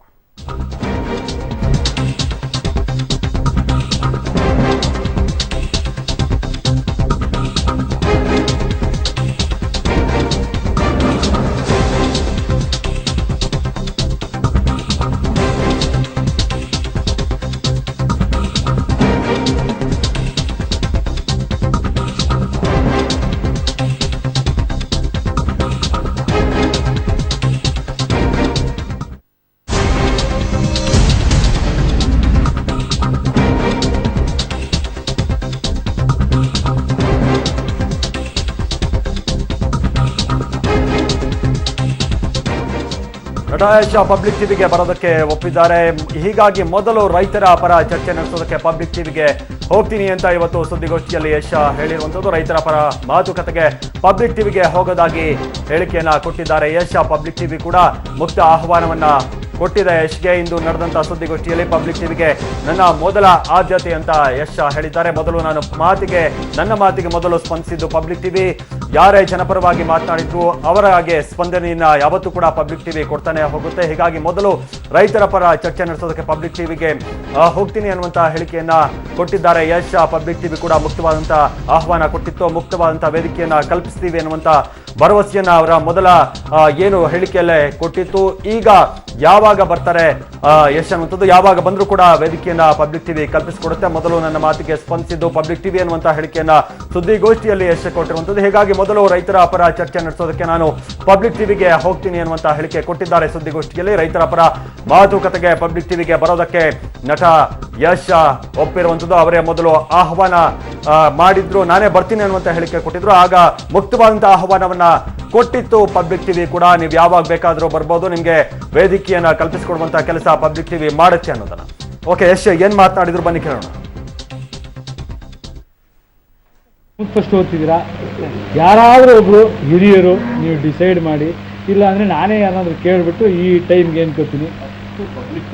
ಹೌದು, ಪಬ್ಲಿಕ್ ಟಿವಿಯವ್ರು ಫಸ್ಟ್ ನನ್ನ ಆಹ್ವಾನಕ್ಕೆ ಇದು ಮಾಡಿದ್ರು, ಅದಕ್ಕೆ ಫಸ್ಟ್ ಪಬ್ಲಿಕ್ ಟಿವಿಗೆ ನಾನು ಹೋಗ್ತೀನಿ. ಈಗ ಊಟ ಮಾಡಿಲ್ಲ, ಊಟ ಮಾಡ್ಕೊಂಡು ಶುರು. ಓಕೆ, ಎಲ್ಲರೂ ನಮಗೆ ಫಸ್ಟ್ ಓದ್ತಿದ್ದೀರಾ. ಯಾರಾದರೂ ಒಬ್ರು ಹಿರಿಯರು ನೀವು ಡಿಸೈಡ್ ಮಾಡಿ, ಇಲ್ಲ ಅಂದರೆ ನಾನೇ ಯಾರಾದರೂ ಕೇಳಿಬಿಟ್ಟು ಈ ಟೈಮ್ಗೆ ಏನು ಕೊಡ್ತೀನಿ. ಹೌದು, ಪಬ್ಲಿಕ್ ಟಿವಿಯವ್ರು ಫಸ್ಟ್ ನನ್ನ ಆಹ್ವಾನಕ್ಕೆ ಇದು ಮಾಡಿದ್ರು, ಅದಕ್ಕೆ ಫಸ್ಟ್ ಪಬ್ಲಿಕ್ ಟಿವಿಗೆ ನಾನು ಹೋಗ್ತೀನಿ. ಈಗ ಊಟ ಮಾಡಿಲ್ಲ, ಊಟ ಮಾಡ್ಕೊಂಡು ಶುರು. ಓಕೆ, ಎಲ್ಲರೂ ನಮಗೆ ಫಸ್ಟ್ ಓದ್ತಿದ್ದೀರಾ. ಯಾರಾದರೂ ಒಬ್ಬರು ಹಿರಿಯರು ನೀವು ಡಿಸೈಡ್ ಮಾಡಿ, ಇಲ್ಲ ಅಂದರೆ ನಾನೇ ಯಾರಾದರೂ ಕೇಳಿಬಿಟ್ಟು ಈ ಟೈಮ್ಗೆ ಏನ್ಕೋತೀನಿ. ಹೌದು, ಪಬ್ಲಿಕ್ ಟಿ ವಿಯವ್ರು ಫಸ್ಟು ನನ್ನ ಆಹ್ವಾನಕ್ಕೆ ಇದು ಮಾಡಿದ್ರು, ಅದಕ್ಕೆ ಫಸ್ಟ್ ಪಬ್ಲಿಕ್ ಟಿ ವಿಗೆ ನಾನು ಹೋಗ್ತೀನಿ. ಈಗ ಊಟ ಮಾಡಿಲ್ಲ, ಊಟ ಮಾಡ್ಕೊಂಡು ಶುರು. ಓಕೆ, ಯಶ್ ಆಡಿರುವಂತಹ ಮಾತುಗಳು ಪಬ್ಲಿಕ್ ಟಿವಿಗೆ ಬರ್ತಾರೆ. ಯಶ್ ಈಗ ಊಟ ಮುಗಿಸ್ಕೊಂಡು ಬರ್ತೀನಿ ಅಂತ ಹೇಳಿಕೆಯನ್ನು ಕೊಟ್ಟಿರುವಂಥದ್ದು. ಊಟ ಮುಗಿಸ್ಕೊಂಡು ಬನ್ನಿ ಯಶ್, ನಿಮ್ಗೆ ಯಾವಾಗ ಬೇಕಾದರೂ ವೇದಿಕೆಯನ್ನು ಪಬ್ಲಿಕ್ ಟಿವಿ ಕಲ್ಪಿಸಿಕೊಡುತ್ತೆ. ಈ ಹೇಳಿಕೆಗಳನ್ನು ಮೊದಲಿನಿಂದಲೂ ಕೂಡ ನೀವು ಯಾವಾಗ ವಿಡಿಯೋವನ್ನು ಅಪ್ಲೋಡ್ ಮಾಡಿದ್ರಿ ಆಗ್ಲಿಂದಲೂ ಕೂಡ ಪಬ್ಲಿಕ್ ಟಿವಿ ಮುಕ್ತವಾಗಿ ಆಹ್ವಾನವನ್ನ ಕೊಡ್ತಾ ಇದೆ. ಜನಪರವಾಗಿ ಮಾತನಾಡುವವರಿಗೆ ಯಾವಾಗಲೂ ಕೂಡ ಸ್ಪಂದನೆಯನ್ನ ಕೊಡುತ್ತೆ. ನೀವು ಮಾತನಾಡಿದ್ರಿ, ಬನ್ನಿ ನಿಮಗೆ ವೇದಿಕೆಯನ್ನ ಕಲ್ಪಿಸಿಕೊಡುವಂತ ಕೆಲಸವನ್ನ ಪಬ್ಲಿಕ್ ಟಿವಿ ಯಾವತ್ತೂ ಕೂಡ ಮಾಡುತ್ತೆ. ನೀವು ಯಾವಾಗ ಬೇಕಾದ್ರೂ ಬರ್ಬೋದು. ಮುಕ್ತವಾದಂತ ಆಹ್ವಾನ, ಮುಕ್ತವಾದಂತ ವೇದಿಕೆಯನ್ನ ನಿಮಗೆ ಕಲ್ಪಿಸಿಕೊಡುತ್ತೆ. ಓಕೆ, ಬಗ್ಗೆ ಹೆಚ್ಚಿನ ಮಾಹಿತಿ ಕೊಡೋದಕ್ಕೆ ನಮ್ಮ ಪ್ರತಿನಿಧಿ ಶ್ರೀನಿವಾಸ್ ದೂರವಾಣಿ ಸಂಪರ್ಕದಲ್ಲಿದ್ದಾರೆ. ಶ್ರೀನಿವಾಸ್, ಕಡೆಗೂ ಕೂಡ ಯಶ್ ಪಬ್ಲಿಕ್ ಟಿವಿಗೆ ಬರೋದಕ್ಕೆ ಒಪ್ಪಿದ್ದಾರೆ. ಮೊದಲಿನಿಂದ ಏನು ಪಬ್ಲಿಕ್ ಟಿವಿಗೆ ಯಶ್ ಅವರು ಸ್ವತಃ ಅವರೇ ಒಂದು ವಿಡಿಯೋನ ಹಾಕಿ ನಮ್ಮನ್ನ ಸ್ವಾಗತ ಮಾಡಿದ್ರು. ಸೊ ಅವತ್ತಿಂದನೂ ಕೂಡ ಪಬ್ಲಿಕ್ ಟಿವಿ ಅವರಿಗೆ ವೇದಿಕೆಯನ್ನ ಕಲ್ಪಿಸ್ಕೊಡ್ಲಿಕ್ಕೆ ರೆಡಿ ಇತ್ತು. ಅದನ್ನ ಬಹಿರಂಗವಾಗಿ ನಾವು ಹೇಳಿದ್ವಿ. ಸೊ ಈಗ ಇಷ್ಟೊಂದು ಏನು ಇವತ್ತು ನಡೆದಂತಹ ಸಂತು ಸ್ಟ್ರೈಟ್ ಫಾರ್ವರ್ಡ್ ಪತ್ರಿಕಾಗೋಷ್ಠಿಯಲ್ಲಿ ಯಶ್ ಅವರೀಗ ನಮ್ಮ ಆಹ್ವಾನಕ್ಕೆ ಒಪ್ಕೊಂಡಿದ್ದಾರೆ. ನಾನು ಪಬ್ಲಿಕ್ ಟಿವಿಗೆ ಬರ್ತೀನಿ ಅನ್ನೋ ಮಾತುಗಳನ್ನು ಒಪ್ಕೊಂಡಿದ್ದಾರೆ. ಸೊ ಎಲ್ಲೋ ಒಂದ್ ಕಡೆ ಇಷ್ಟು ದಿನಗಳಿಂದ ಆದಂತಹ ಸಂದರ್ಭದಲ್ಲಿ ನೋಡಿದಂತಹ ವಿಚಾರಗಳು, ಸೊ ಈಗ ಅವ್ರು ಬರೋ ಮೂಲಕ ಎಲ್ಲದಕ್ಕೂ ಅಂತ ಅಂತ್ಯ ಸಿಗ್ಬೋದು ಅನ್ನುವಂಥದ್ದು. ಸೊ ಹಾಗಾಗಿ ಈಗ ಇರುವಂತಹದ್ದು ಮಾಹಿತಿ ಪ್ರಕಾರ ಏನು ಯಶ್ ಅವರು ಪಬ್ಲಿಕ್ ಟಿವಿಗೆ ಮೊದಲು ಬರ್ತೀನಿ ಅನ್ನೋ ಮಾತುಗಳನ್ನ ಹೇಳಿ ನಮ್ಮ ಆಹ್ವಾನವನ್ನು ಒಪ್ಕೊಂಡಿದ್ದಾರೆ. ನಾವು ಕೂಡ ಅವರ ಆಹ್ವಾನವನ್ನು ಒಪ್ಕೊಂಡು ನಾವು ಕರೆದಿದ್ವಿ. ಇವತ್ತು ಅವ್ರು ಬರ್ಲಿಕ್ಕೆ ಒಪ್ಪಿದ್ದಾರೆ. ಮಾದೇಶ್, ಅಂದ್ರೆ ಇವತ್ತೇ ಬರ್ತಾರೆ ಹಾಗಾದ್ರೆ? ಹೌದು ಮಾದೇಶ್, ಪತ್ರಿಕಾಗೋಷ್ಠಿಯಲ್ಲಿ ಅವರು ನೇರವಾಗಿ ಹೇಳಿದ್ರು, ಊಟ ಮಾಡಿದ ಕೂಡಲೇ ನಾನು ಬರ್ಲಿಕ್ಕೆ ರೆಡಿ ಇದ್ದೀನಿ ಅನ್ನುವಂಥದ್ದು. ಸೊ ಹಾಗಾಗಿ ನಾವು ಕೂಡ ರೆಡಿ ಇದ್ದೀವಿ. ನಾವು ಅವರಿಗೆ ಮೊದಲದಿಂದಲೂ ಕೂಡ ಆಹ್ವಾನವನ್ನು ನೀಡ್ತಾ ಇದ್ದಂಥದ್ದು. ಪ್ರೈಮ್ ನ್ಯೂಸ್ ನಲ್ಲೇ ನಾವು ಅವರಿಗೆ ಸ್ಲಾಟ್ ಅನ್ನ ಕೊಡ್ತೀವಿ, ಆ ಚರ್ಚೆನ ಮಾಡ್ತೀವಿ ಅನ್ನೋಂಥದ್ದು. ಸೊ ನಮ್ಮ ಮಾತಿಗೆ ನಾವು ಈಗಲೂ ಕೂಡ ಬದ್ಧವಿದ್ದೇವೆ. ಸೊ ಹಾಗಾಗಿ ಈಗ ಏನು ಯಶ್ ಅವರು ನಾನು ಊಟ ಮಾಡಿದ ಕೂಡಲೇ ಬರ್ತೀನಿ ಅಂತ, ಸೊ ಅವ್ರು ಬರ್ಲಿಕ್ಕೆ ನಾವು ರೆಡಿ ಇದ್ದೀವಿ, ಅವರು ಕೂಡ ರೆಡಿ ಇದ್ದಾರೆ. ಸೊ ಹಾಗಾಗಿ ಬರ್ತೀನಿ ಅನ್ನೋ ಮಾತುಗಳನ್ನ ಹೇಳಿರುವಂತದ್ದು. ಯಾಕಂದ್ರೆ ಯಾವ ಟೈಮಲ್ಲಿ ಬರ್ತೀನಿ ಅಂತ ಏನಾದ್ರು ಹೇಳಿದ್ರ ಅಂತ ಶ್ರೀನಿವಾಸ್? ಮದೇಶ್, ಈಗ ಪತ್ರಿಕಾಗೋಷ್ಠಿಯಲ್ಲಿ ಅವ್ರು ಹೇಳಿದಂಥದ್ದು, ನಾನು ಯಾವಾಗ ಬೇಕಾದ್ರೂ ಬರ್ಲಿಕ್ಕೆ ರೆಡಿ, ಊಟ ಮಾಡಿದ್ರೆ ನೆಕ್ಸ್ಟ್ ಇಂದನೂ ಕೂಡ ನಾನು ಅವೈಲಬಲ್ ಅನ್ನೋದು. ಸೊ ಹಾಗಾಗಿ ನಾವು ಕೂಡ ವೇದಿಕೆ ರೆಡಿ ಮಾಡ್ಲಿಕ್ಕೆ ವೇದಿಕೆ ರೆಡಿ ಆಗಿದೆ. ಸೊ ಅವರು ಬರ್ತಾರೆ. ಸೊ ಹಾಗಾಗಿ ನಾವು ಒಂದು ಟೈಮ್ ಫಿಕ್ಸ್ ಮಾಡುವಂತದ್ದು ಆದ್ರೆ ಆ ಟೈಮಿಂಗ್ಸ್ ಬರ್ಲಿಕ್ಕೂ ಕೂಡ ರೆಡಿ ಇರುವಂತದ್ದು. ಮಾದೇಶ್, ಯಾಕಂದ್ರೆ ಪ್ರತಿ ಬಾರಿ ಕೂಡ ಮಾತನಾಡ್ತಾ ಇದ್ರು, ಅಂದ್ರೆ ಒಂದು ಸ್ಟ್ಯಾಂಡ್ ಇರ್ಲಿಲ್ಲ ಅವ್ರದ್ದು ಪ್ರತಿ ಬಾರಿ ಮಾತನಾಡುವಂತ ಸಂದರ್ಭದಲ್ಲಿ. ಇವತ್ತು ಕೂಡ ಅದೇ ತರ ಅನ್ಸಿತ್ತು, ಕಡೆಗೆ ಮಾಧ್ಯಮಕ್ಕೆ ಬರೋದಕ್ಕೆ ಒಪ್ಪಿದ್ದಾರೆ ಅನ್ನುವಂಥದ್ದು. ಖಂಡಿತವಾಗ್ಲು ಮಾದೇಶ್, ಪತ್ರಿಕಾಗೋಷ್ಠಿಯ ಪ್ರಾರಂಭದಲ್ಲಿ ಏನು ಅವರು ಹಿಂದಿನ ಹಠಕ್ಕೆ ಬಿದ್ದಂತದ್ದು, ಅಂದ್ರೆ ಏನು ಮೊದಲ ವಿಡಿಯೋ, ಎರಡನೇ ವಿಡಿಯೋ ಇತ್ತು, ಆ ಒಂದು ಬದಲಾವಣೆಗಳ ಮಾತು ಕೂಡ ಇವತ್ತು ಕೂಡ ಕಂಡು ಬಂದಂತದ್ದು. ಸೊ ಹಾಗಾಗಿ ಒಂದಷ್ಟು ಚರ್ಚೆಗಳು, ಪ್ರಶ್ನೆ ಉತ್ತರಗಳು ಪತ್ರಿಕಾಗೋಷ್ಠಿಯಲ್ಲಿ ನಡೀತು. ಅದಾದ ನಂತರ ಅವ್ರಿಗೆಲ್ಲೋ ಒಂದ್ ಕಡೆ ರಿಯಲೈಸ್ ಆಗಿರಬಹುದು. ಸೊ ಹಾಗಾಗಿನೇ ಇವಾಗ ಏನು ನಮ್ಮ ಆಮಂತ್ರಣ ಒಪ್ಕೊಂಡಿರುವಂತದ್ದು. ಸೊ ಎಲ್ಲೋ ಒಂದ್ ಕಡೆ ತಮ್ಮ ಹಿಂದಿನ ಹಠ ಅಥವಾ ತಮ್ಮ ಏನು ತಾವೇ ಹೇಳಿದಂತ ಮಾತನ್ನ ಬದಲಾವಣೆ ಮಾಡ್ತಿದ್ರು. ಸೊ ಅದನ್ನ ಬದಿಗೊತ್ತಿ ಅವರ ಮೊದಲಿನ ಮಾತಿನಂತೆ ಏನು ನಾನು ಬರ್ತೀನಿ ಅಂತ ಹೇಳಿದ್ರು. ಸೊ ಆ ಒಂದು ವಿಚಾರವಾಗಿ ಈಗ ಒಪ್ಕೊಂಡಿರುವಂತದ್ದು. ಮಾದೇಶ್, ಯಾಕಂದ್ರೆ ಯಶ್ ಅವ್ರಿಗೆ ಯಾವ ರೀತಿಯಾಗಿ ರೈತರ ಪರವಾಗಿ ಕಾಳಜಿಗಳಿದೆ ಅನ್ನುವಂಥ ಮಾತುಗಳನ್ನು ಆಡ್ತಾರೆ, ಅದೇ ರೀತಿಯಾಗಿ ಪಬ್ಲಿಕ್ ಟಿವಿಗೂ ಕೂಡ ರೈತರ ಪರವಾದಂಥ ಕಾಳಜಿ ಇದೆ. ಯಾವತ್ತು ಕೂಡ ರೈತರ ಪರವಾದಂಥ ಕೆಲಸಗಳನ್ನೇ ಮಾಡ್ತಾ ಬಂದಿರುವಂಥದ್ದು. ಅಂದ್ರೆ ಇವತ್ತು ಒಂದು ರೀತಿ ಏನೆಲ್ಲ ಇಷ್ಟು ದಿನಗಳಿಂದ ಒಂದು ರೀತಿ ಏನು ಮಾಧ್ಯಮಗಳು ಹಾಗೆ ಯಶ್ ನಡುವೆ ಏನೋ ನಡೀತಾ ಇದೆ ಅನ್ನುವಂಥದ್ದಕ್ಕೆ ಒಂದು ರೀತಿ ಫುಲ್ ಸ್ಟಾಪ್ ಬೀಳಬಹುದು ಹಾಗಾದ್ರೆ ಇವತ್ತು? ಖಂಡಿತವಾಗ್ಲು ಮಹೇಶ್, ಯಾಕಂತಂದ್ರೆ ಈಗ ಇದ್ದಂತಹ ಸಮಸ್ಯೆನೇ ಅದು. ಎಲ್ಲವೂ ಕೂಡ ಮಾಧ್ಯಮದವರೆಲ್ಲ ಒಟ್ಟಿಗೆ ಬರಬೇಕು, ಇಂಥ ವ್ಯಕ್ತಿಗಳೇ ಬರ್ಬೇಕು ಅನ್ನುವಂತಹ ಹಠಕ್ಕೆ ಯಶ್ ಅವರು ಬಿದ್ದಿದ್ರು. ಸೊ ನಾವು ಒಂದು ಮಾಧ್ಯಮವಾಗಿ ಜವಾಬ್ದಾರಿಯುತವಾದಂತಹ ಸ್ಥಾನದಲ್ಲಿದ್ದು ನಮ್ಮ ಜವಾಬ್ದಾರಿ ಏನು ಅನ್ನುವಂಥದ್ದು ನಮ್ಗೆ ಖಂಡಿತವಾಗ್ಲೂ ಗೊತ್ತು. ಅದಾದ ನಂತರ ಯಶ್ ಅವರು ಕೂಡ ಒಂದು ಜವಾಬ್ದಾರಿ ಸ್ಥಾನದಲ್ಲಿರುವಂತದ್ದು, ಪಬ್ಲಿಕ್ ಫಿಗರ್ ಆಗಿರುವಂತದ್ದು. ಸೊ ಹಾಗಾಗಿ ಏನು ಈ ರೀತಿಯಾದಂತಹ ಆಭಾಸಗಳು, ಗಲಾಟೆಗಳನ್ನ ಎಲ್ಲೋ ಒಂದ್ ಕಡೆ ಪ್ರತಿಷ್ಠೆಯಾಗಿ ತೆಗೆದುಕೊಂಡಿದ್ರು ಯಶ್ ಅಂತ ಅನ್ಸುತ್ತೆ. ಸೊ ಹಾಗಾಗಿನೇ ಇಷ್ಟು ಮಟ್ಟದ ದೊಡ್ಡ ಒಂದು ರೀತಿ ಏನಂತಾರೆ ಒಂದು ತಿಕ್ಕಾಟ ಆಗಿತ್ತು ಅನ್ನುವಂಥದ್ದು. ಸೊ ಅದಕ್ಕೆ ಇವತ್ತು ಸಂಪೂರ್ಣವಾಗಿ ವಿರಾಮವನ್ನ ಯಶ್ ಅವರೇ ಎಳೆದಿರುವಂತದ್ದು. ಯಾಕಂತಂದ್ರೆ ನಾನು ಬರ್ತೇನೆ, ಮಾತಾಡ್ತೀನಿ ಅನ್ನೋ ಒಂದು ಮಾತುಗಳನ್ನ. ಸೊ ಹಾಗಾಗಿ ಪಬ್ಲಿಕ್ ಟಿವಿ ಇವತ್ತೇ ಎಲ್ಲ ಸ್ಟಾರ್ಟಿಂಗ್ ಇಂದನೂ ಕೂಡ ನಾವು ಜನರ ಪರವಾಗಿರುವಂತದ್ದು, ರೈತರ ಪರವಾಗಿರುವಂತದ್ದು. ಸೊ ನಮ್ಮ ಕಾಳಜಿನ ನಾವು ಯಾವತ್ತೂ ರಾಜಿ ಮಾಡಿಲ್ಲ. ಸೊ ಹಾಗಾಗಿನೇ ಅಷ್ಟೇ ಮುಕ್ತವಾದಂತಹ ಆಹ್ವಾನವನ್ನ ನಾವು ಯಶ್ ಅವ್ರಿಗೆ ನೀಡಿದ್ವಿ. ಆ ಆಹ್ವಾನವನ್ನ ಯಶ್ ಅವರು ಬೇರೆ ರೀತಿಯಾಗಿ ಸರ್ವ್ ಮಾಡ್ಲಿಕ್ಕೆ ಪ್ರಯತ್ನ ಪಟ್ರು, ಆದ್ರೂ ಕೂಡ ನಾವೆಲ್ಲೂ ಕೂಡ ಅವ್ರಿಗೆ ಬೇಡ ಅಂತ ಅಂದಿಲ್ಲ. ಸೊ ಹಾಗಾಗಿನೇ ನಮ್ಮ ಜವಾಬ್ದಾರಿ ನಮ್ಮ ಜೊತೆ ಇರುವಂತದ್ದು, ಈಗ ಅವ್ರು ಒಪ್ಕೊಂಡಿರುವಂತದ್ದು. ಸೊ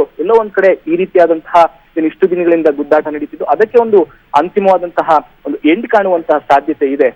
ಮಾದೇಶ್. ಯಾಕಂದ್ರೆ ಈ ಹಿಂದೆ ಮಾತನಾಡಿದಂತ ಅಂದ್ರೆ ಈ ಹಿಂದಿನ ವಿಡಿಯೋಗಳಲ್ಲಿ ಯಶ್ ಮಾತನಾಡಿರುವಂಥದ್ದು ಅಂದ್ರೆ ಮಾಧ್ಯಮಗಳ ವಿರುದ್ಧವಾಗಿ ಒಂದು ರೀತಿಯ ಹೇಳಿಕೆಗಳನ್ನ ಕೊಡ್ತಾ ಬಂದಿದ್ರು. ಅಂದ್ರೆ ಇವತ್ತಿನ ಸುದ್ದಿಗೋಷ್ಠಿಯಲ್ಲಿ ಆ ಥರದ್ದೆಲ್ಲೂ ಕೂಡ ಕಂಡು ಬಂದಿಲ್ಲ. ಹಠಮಾರಿತನ, ಒಂದು ರೀತಿ ಅಹಂಕಾರ ಅನ್ನುವಂಥ ರೀತಿಯಲ್ಲಿ ಮಾತನಾಡುವಂಥದ್ದು ಆ ಥರದ್ದೇನು ಕಂಡು ಬಂದಿಲ್ಲ ಅನ್ಸುತ್ತೆ. ಅಂದ್ರೆ ಮಾಧ್ಯಮಗಳು ಏನು ಯಾವ ಥರದ ಕೆಲಸ ಮಾಡ್ತಾ ಇದ್ದಾವೆ, ಯಾವ ರೀತಿಯಾಗಿ ಜನಪರವಾಗಿದ್ದಾವೆ ಪಬ್ಲಿಕ್ ಟಿವಿ ಅನ್ನುವಂಥದ್ದು ಅವ್ರಿಗೆ ಸ್ಪಷ್ಟ ಆಗಿದೆ ಅನ್ಸುತ್ತೆ.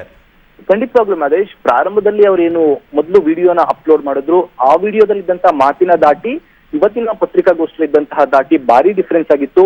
ಸ್ಟಾರ್ಟಿಂಗ್ ಪ್ರಾರಂಭದಲ್ಲೇ ಅವರು ಹೇಳ್ಬಿಟ್ರು, ನನ್ನ ಮಾಧ್ಯಮದವರು ಬೆಳೆಸಿದ್ದಾರೆ, ಇವತ್ತಿನ ನನ್ನ ಬೆಳವಣಿಗೆಗೆ ಮಾಧ್ಯಮದವರ ಪಾತ್ರವೂ ಕೂಡ ಇದೆ ಎನ್ನುವಂಥದ್ದು. ಸೊ ಎಲ್ಲೋ ಒಂದ್ ಕಡೆ ಯಶ್ ಅವ್ರಿಗೆ ಅರ್ಥ ಆಗಿರಬಹುದು, ಸೊ ನಾನು ಯಾವ ರೀತಿಯಾದಂತಹ ಮಾತುಗಳನ್ನ ಆಡಿದೆ ಅನ್ನುವಂಥದ್ದು. ಸೊ ಹಾಗಾಗಿನೇ ಇವತ್ತು ಪತ್ರಿಕಾಗೋಷ್ಠಿಯಲ್ಲಿ ಸಂಪೂರ್ಣವಾಗಿ ಏನು ಮಾಧ್ಯಮದವರಿಗೆ ಈ ಹಿಂದೆ ಏನು ಮಾತುಗಳನ್ನ ಆಡಿದ್ರು, ಆ ಒಂದು ಮಾತುಗಳನ್ನ ಹೇಳಿದ್ರು, ಸೊ ಅದನ್ನ ಹೊರತಾಗಿ ಒಂದು ರೀತಿಯಾದಂತಹ ಕಾಳಜಿಯಿಂದ ಮಾತಾಡಿದ್ರು ಅಂತ ಹೇಳಿದ್ರೆ ತಪ್ಪಾಗೋದಿಲ್ಲ.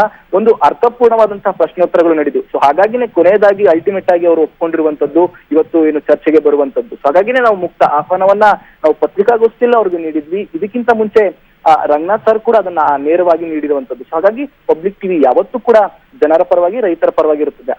ಹಾಗಾಗಿನೇ ನಾವು ನೇರವಾಗಿ ಅವರಿಗೆ ಆಹ್ವಾನ ಕೊಟ್ಟಿದ್ವಿ. ಈಗ ನಮ್ಮ ಆಹ್ವಾನಕ್ಕೆ ಇಷ್ಟು ದಿನದ ನಂತರವಾದ್ರೂ ಒಪ್ಕೊಂಡು ಬಂದಿದ್ದಾರೆ. ಸೊ ಅದು ಸ್ವಾಗತಾರ್ಹ ಅಂತ ಹೇಳ್ಬೋದು ಮಾದೇಶ್. ಓಕೆ, ಧನ್ಯವಾದ ಶ್ರೀನಿವಾಸ್. ಕಾದ್ ನೋಡೋಣ ಯಾವಾಗ ಬರ್ತಾರೆ ಯಶ್. ಯಾವಾಗ ಬಂದ್ರು ಕೂಡ ಒಂದು ರೀತಿ ವೇದಿಕೆಯನ್ನ, ಮುಕ್ತವಾದಂತಹ ವೇದಿಕೆಯನ್ನ ಕಲ್ಪಿಸೋದಕ್ಕೆ ಕಾಳಜಿ ಇದೆ ಅನ್ನುವಂತಹ ಹೇಳಿಕೆಗಳನ್ನ, ಮಾತುಗಳನ್ನ ಆಡ್ತಾ ಬಂದಿದ್ದಾರೆ ಯಶ್. ಅವು ಇವತ್ತು ಜನರ ಮುಂದೆ ಬರುತ್ತೆ. ಏನೆಲ್ಲ ಚರ್ಚೆ ಮಾಡಬೇಕು ಅನ್ನುವಂಥದ್ದನ್ನ ಇದೆ ಅವರ ಮನಸ್ಸಲ್ಲಿ, ಅವೆಲ್ಲವೂ ಕೂಡ ಇವತ್ತು ಚರ್ಚೆ ಮಾಡಬಹುದು. ಪಬ್ಲಿಕ್ ಟಿವಿ ಮುಕ್ತವಾದಂಥ ಆಹ್ವಾನ ಕೊಟ್ಟಿದೆ. ಯಾವಾಗ ಬೇಕಾದರೂ ಬರ್ಬೋದು, ಯಾವ ಟೈಮಲ್ಲಿ ಬೇಕಾದರೂ ಬಂದರೂ ಕೂಡ ಮುಕ್ತವಾದಂಥ ಸ್ಟೇಜನ್ನು, ವೇದಿಕೆಯನ್ನು ಒದಗಿಸಿಕೊಡೋದಕ್ಕೆ ಪಬ್ಲಿಕ್ ಟಿವಿ ಯಾವಾಗೂ ಕೂಡ ಸಿದ್ಧ ಇದೆ. ರೈತರ ಪರವಾಗಿ, ಜನರ ಪರವಾಗಿ, ಜನಪರವಾದಂತಹ ಯಾವುದೇ ಕೆಲಸಗಳಿಗಾಗಿ ಆದರೂ ಕೂಡ ಪಬ್ಲಿಕ್ ಟಿವಿ ಮುಕ್ತವಾದಂಥ ವೇದಿಕೆಯನ್ನು ಕಲ್ಪಿಸ್ತಾ ಬಂದಿದೆ. ಇವತ್ತು ಕೂಡ ಅದೇ ರೀತಿಯಂಥ ಹೇಳಿಕೆಯನ್ನು ಕೊಟ್ಟಿದೆ, ಆಹ್ವಾನವನ್ನು ಮನ್ನಿಸಿದ್ದಾರೆ. ಯಶ್ ಅವರು ಕೂಡ ಬರಲಿ, ಯಾವಾಗ ಬಂದರೂ ಕೂಡ ವೇದಿಕೆ ಕಲ್ಪಿಸ್ತೀವಿ. ಓಕೆ, ಇನ್ನು ಸುದ್ದಿಗೋಷ್ಠಿ ಪ್ರಾರಂಭವಾದಂಥ ಸಂದರ್ಭದಲ್ಲಿ ಏನು ಮಾತನಾಡಿದ್ರು ಯಶ್, ಬನ್ನಿ ಕೇಳೋಣ. ಯಾಕೆ ಅಷ್ಟೊಂದು ಎಕ್ಸೈಟ್ ಆಗ್ತೀರಾ? ನೀವ್ ಆಗ್ತಿರೋದು ನಾನು ಆರಾಮಾಗಿ ಕೇಳ್ತಾ ಇದ್ದೀನಿ. ನಾನು ಆರಾಮಾಗಿ ಹೇಳ್ತೀನಿ, ಹೇಳಿ ಅಷ್ಟೇ. ನಾವು ಒಟ್ಟಿಗೆ ಇರ್ತೀವಿ, ಹೆಂಗಿರ್ತೀವಿ ಅನ್ನೋದು ನಮ್ಗೆ ಗೊತ್ತು. ಸೊ ನಾವು ಅದನ್ನ ನಿಮ್ಮನ್ನ ಕೇಳ್ತಾ ಇರೋದು. ಎಲ್ಲ ಒಟ್ಟಿಗೆ ಬನ್ನಿ ನೀವು. ಸರ್ ಎಷ್ಟು ಸಲ ಬಂದಿದ್ದೀವಿ. ಇರಿ ಸರ್, ಒಂದ್ ನಿಮಿಷ ಕೇಳಿಸ್ಕೊಳ್ಳಿ. ಅವಕಾಶ ಕೊಟ್ರಲ್ವಾ? ಪ್ರಶ್ನೆ ಕೇಳ್ಬಿಟ್ಟು ನೀವೇ ಮಾತಾಡ್ತಿದ್ರ. ಪ್ರಶ್ನೆ ಕಂಪ್ಲೀಟ್ ಫಿನಿಶ್ ಅಂತ ನಾನು ಫಿನಿಶ್ ಅಂತ ಹೇಳಿ, ನಿಮ್ ಪ್ರಶ್ನೆ ಮುಗಿದ್ಮೇಲೆ ಹೇಳಿ. ಈಗ ನಾವೆಲ್ಲ ಒಟ್ಟಿಗಿರ್ತೀವಿ ಅಂತ ನೀವು ಒಟ್ಟಿಗಿರ್ಬೇಕು ಅನ್ನೋದು. ಯಶ್ ಅವ್ರು ಮಾತ್ರ ಆಹ್ವಾನ ಕೊಡ್ತಾ ಇದ್ದೀರಾ. ಹೇಳಿಸಿ ಎಲ್ಲ ಸ್ಟಾರ್ ಹತ್ರ, ಉಪೇಂದ್ರ ಅವ್ರ ಹತ್ರ ಹೇಳಿಸಿ, ದರ್ಶನ್ ಅವ್ರ ಹತ್ರ ಹೇಳಿಸಿ, ಸುದೀಪ್ ಅವ್ರ ಹತ್ರ ಹೇಳಿಸಿ. ಹೌದು, ಯಶ್ ಅವ್ರು ಕರೆಕ್ಟ್ ಆಗಿ ಮಾಡ್ತಿದ್ದಾರೆ, ಅವೆಲ್ಲ ಬರಕ್ ರೆಡಿ ಅಂತ ನೀವು ಹೇಳಿಸಿ. Finish. Thank you. Upendra, Darshan, Sudeep ಅವರು ಯಾವ್ಯಾವರೆಲ್ಲ ಹಿರಿಯ ಕಲಾವಿದರು ಒಂದು ವೇದಿಕೆ ಮೇಲೆ ಇದೆಷ್ಟೋ ಸಲ ನಾವು ಬಂದಿದ್ದೀವಿ. ಏನಕ್ಕೆ ಬಂದಿದ್ದೀರಾ ಸರ್? ಹೋರಾಟಕ್ಕೆ ಬಂದಿದ್ದೀವಿ. ಮಹದಾಯಿ ಹೋರಾಟಕ್ಕೆ ಬಂದಿದ್ದೀವಿ. ಯಾರ್ಯಾರು ಬಂದಿದ್ರಿ? ಎಲ್ಲರೂ ಬಂದಿದ್ದೀವಿ. ದರ್ಶನ್ ಅವ್ರು ಬಂದಿದ್ರು, ಸುದೀಪ್ ಅವ್ರು ಬಂದಿದ್ರು, ಉಪೇಂದ್ರ ಅವ್ರು ಬಂದಿದ್ರು, ಶಿವಣ್ಣ ಅವ್ರು ಬಂದಿದ್ರು, ಪುನೀತ್ ಅವ್ರು ಬಂದಿದ್ರು, ರವಿಚಂದ್ರನ್ ಸರ್ ಬಂದಿದ್ರು, ಅಂಬರೀಷ್ ಅಣ್ಣ ಬಂದಿದ್ರು, ಎಲ್ಲರೂ ಬಂದಿದ್ರು. ಎಲ್ಲ ಹೋರಾಟಗಳು. ಮಂಡ್ಯ ರೈತರ ವಿಚಾರವಾಗಿ ಎಲ್ಲಾ ಚಾನೆಲ್ಗಳನ್ನು, ಎಲ್ಲಾ ಮಾಧ್ಯಮದವರು ಸುದ್ದಿ ಮಾಡಿದೀವಿ. ಅದೇ ಹೇಳ್ತಿದೀವಿ ಸರ್, ನೀವು ಸುದ್ದಿ ಮಾಡ್ತಾ ಇದ್ದೀರಾ ಸರ್. ಸುದ್ದಿ ಮಾಡ್ತೀನಿ ಅಂತ ಹೇಳ್ತಾ ಇಲ್ಲ. ಸುದ್ದಿ ಅಂತಂದ್ರೆ ನಾವೇನೋ ಸುದ್ದಿ ಕ್ರಿಯೇಟ್ ಮಾಡ್ತಾ ಇದೀವಿ ಅಂತಲ್ಲ. ಅಲ್ಲಿನ ಜನರ, ರೈತರ ಸಮಸ್ಯೆಗಳನ್ನು ನಾವು ತೋರಿಸಿದ್ವಿ, ಎಲ್ಲರೂ ತೋರಿಸಿದೀವಿ. ಸಿಂಗಲ್ ಮೀಡಿಯಾ ಬಗ್ಗೆ ಅಲ್ಲ, ನೀವು ಟಾರ್ಗೆಟ್ ಮಾಡಿ ಹೇಳುವಂತದ್ದು ಸಿಂಗಲ್ ಮೀಡಿಯಾ ವಿಡಿಯೋಗಳನ್ನು ಕಳಿಸುವಂತದ್ದು. ನಾನು ಈಗಲೇ ಹೇಳ್ತಾ ಇದ್ದಿಲ್ಲ, ಬನ್ನಿ ಪ್ರೈಮ್ ಟೈಮ್ ಅಲ್ಲಿ ನೀವು ಎಷ್ಟು ದಿನ ಬರ್ತೀರೋ ಬನ್ನಿ. ಅಲ್ಲ ರೀ, ಈಗ ನಾನು ರೆಡಿ. ನಾನು ರೆಡಿ. ಈಗ ರೆಡಿ ಅಂತ ಇದ್ದೀರಾ, ನೀವ್ ಯಾಕೆ ಬರ್ತಿಲ್ಲ? ಒಂದೇ ನಿಮಿಷ, ನೀವು ನಿಮ್ಗೆ ಅರ್ಥನೇ ಆಗ್ತಿಲ್ವಲ್ಲ ಸರ್? ನನಗೆ ಅರ್ಥ ಆಗ್ತಿದೆ ಸರ್, ನಿಮ್ಗೆ ಅರ್ಥ ಆಗ್ತಿಲ್ಲ ಅಷ್ಟೇ. ಈಗ ನಾನೊಂದು ಹೇಳ ನಿಮ್ಗೆ, ನಾನ್ ನಿಮ್ ಇದಕ್ಕೆ ಬರ್ತೀನಿ. ಆವಾಗ ಎಲ್ರಿಗೂ ಇದಾಗುತ್ತಾ? ಅದು ರೀಚ್ ಆಗುತ್ತಾ? ಎಲ್ಲರೂ ಒಟ್ಟಿಗೆ ಇದ್ರೆ ಪರ್ಟಿಕ್ಯುಲರ್ ಎಷ್ಟು ಹೇಳೋದಕ್ಕೆ ನಾನು ನಿಮ್ಮನ್ನು ಕೇಳ್ತಾ ಇದ್ದೀನಿ. ಪರ್ಟಿಕ್ಯುಲರ್ ನೀವೇ ಆಹ್ವಾನ ಕೊಟ್ಟಿದ್ದಲ್ವಾ ಸರ್ ನನಗೆ? ನಾವು ಈಗಲೂ ಆಹ್ವಾನ ಕೊಡ್ತೇವೆ ಬನ್ನಿ ಅಂತ. ಅಲ್ಲ ಸರ್, ರಂಗನಾಥ್ ಸರ್ ಹತ್ರ ನಾನು ಮಾತಾಡಿದ್ನಲ್ಲ ಸರ್. ಆ ನೇರಲ್ಲಿ ನಾವು ಈಗಲೂ ಹೇಳ್ತಾ ಇದ್ದೀವಿ, ಬನ್ನಿ ಈಗಲೂ ಪ್ರೈಮ್ ಟೈಮ್ ಅಲ್ಲಿ ನಿಮ್ಮನ್ನು ಕೂರಿಸ್ತೀವಿ, ಬನ್ನಿ. ಅಲ್ಲ, ನಿಮ್ಗೆ ಪ್ರಶ್ನೆ ಅರ್ಥ ಆಗ್ತಿಲ್ವಾ? ನಾನು ಹೇಳ್ತಾ ಇದ್ದೀನಿ ಸರ್, ನೀವು ಬರೀ ಫೋನ್ ಅಲ್ಲಿ ಮಾತಾಡ್ಬಿಟ್ರೆ ಬನ್ನಿ. ಅವತ್ತು ಕೂಡ ಅದನ್ನೇ ಹೇಳೋದು, ಬನ್ನಿ ಆಯ್ತು, ನಾನ್ ವೇದಿಕೆ ಫಿಕ್ಸ್ ಮಾಡಿದ್ರೆ ಬರೋದಕ್ಕೆ ನಿಮ್ಗೆ ಏನ್ ಸರ್ ಪ್ರಾಬ್ಲಮ್? ನಾವು ಈಗೇನಾ ಫಿಕ್ಸ್ ಮಾಡಿದ್ರೆ ಬರೋದಕ್ಕೆ ಏನು ಸಮಸ್ಯೆ ಇಲ್ಲ. ನೀವು ಹೇಳಿದ್ದು ರೈತರ ಸಮಸ್ಯೆ ಚರ್ಚೆಗೆ ನಾನು ರೆಡಿ ಅಂತ. ಚರ್ಚೆ ಅಲ್ಲ, ಕಾರ್ಯಕ್ರಮಕ್ಕೆ ಚರ್ಚೆ ದಿನ ಮಾಡ್ತೀವಿ ಸರ್. ಇದೆ, ಡಿಫರೆನ್ಸ್ ಇದೆ. ಚರ್ಚೆ ಬೇರೆ, ಕಾರ್ಯಕ್ರಮ ಬೇರೆ. ಚರ್ಚೆ ಒಂದು ದಿನ ಚರ್ಚೆ ನಡೆಯುತ್ತೆ. ಕಾರ್ಯಕ್ರಮ ನಾನು ಹೇಳ್ತಾ ಇರೋದು ಅವೇರ್ನೆಸ್ ಅವೇರ್ನೆಸ್ ಏನೇನ್ ಸ್ಕೀಮ್ಗಳಿದೆ ಏನೇನ್ ಇದಿದೆ ಅದನ್ನೆಲ್ಲ ಶೂಟ್ ಮಾಡಿ ನಾವು ಅದನ್ನ ಆಡ್ಸ್ ತರ ಮಾಡಿ ಪ್ರಮೋಟ್ ಮಾಡಬೇಕು. ಅದು ಚರ್ಚೆ ಆಗಲ್ಲ, ಅದು ಪ್ರೋಗ್ರಾಮ್ ಆಗುತ್ತೆ. ಅಲ್ಟಿಮೇಟ್ ಎಲ್ಲ ವಿಷಯ ಜನಕ್ಕೆ ರೀಚ್ ಆಗಬೇಕು ಅನ್ನೋದು ಅಷ್ಟೇ ಅಲ್ವಾ? ಹೌದು, ಕರೆಕ್ಟ್ ತಾನೆ. ಫಸ್ಟ್ ಒಂದು ಸವಾಲ್ ಕೊಟ್ರಿ, ನಾನು ಬರ್ತೀನಿ ಕಾರ್ಯಕ್ರಮ ಮಾಡಿ ರೈತರ ಪರವಾಗಿ ನಾವು ರೆಡಿ ಇದೀವಿ ಅಂತಂದ್ರೆ ಆಹ್ವಾನ ಕೊಟ್ರಿ. ಇದು ಸುದ್ದಿಗೋಷ್ಠಿಗೂ ಮೊದಲು ಮಾತನಾಡಿರುವಂಥದ್ದು. ಇನ್ನು ಸುದ್ದಿಗೋಷ್ಠಿಯಲ್ಲಿ ಏನ್ ಮಾತನಾಡಿದ್ದಾರೆ ಅನ್ನೋದನ್ನ ಕೇಳ್ಕೊಂಡ್ಬೇಡ. ಫಸ್ಟ್ ನಮಗೆ ಫಸ್ಟ್ ಓದ್ತಿದ್ದೀರಾ, ಯಾರಾದರೂ ಒಬ್ರು ಹಿರಿಯರು ನೀವು ಡಿಸೈಡ್ ಮಾಡಿ, ಇಲ್ಲ ಅಂದರೆ ನಾನೇ ಯಾರಾದರೂ ಕೇಳಿಬಿಟ್ಟು ಈ ಟೈಮ್ಗೆ ಏನು ಕೊಡ್ತೀನಿ. ಹೌದು, ಪಬ್ಲಿಕ್ ಟಿ ವಿಯವ್ರು ಫಸ್ಟ್ ನನ್ನ ಆಹ್ವಾನಕ್ಕೆ ಇದು ಮಾಡಿದ್ರು, ಅದಕ್ಕೆ ಫಸ್ಟ್ ಪಬ್ಲಿಕ್ ಟಿ ವಿಗೆ ನಾನು ಹೋಗ್ತೀನಿ. ಈಗ ಊಟ ಮಾಡಿಲ್ಲ, ಊಟ ಮಾಡಿಕೊಂಡು ಶುರು. ಓಕೆ.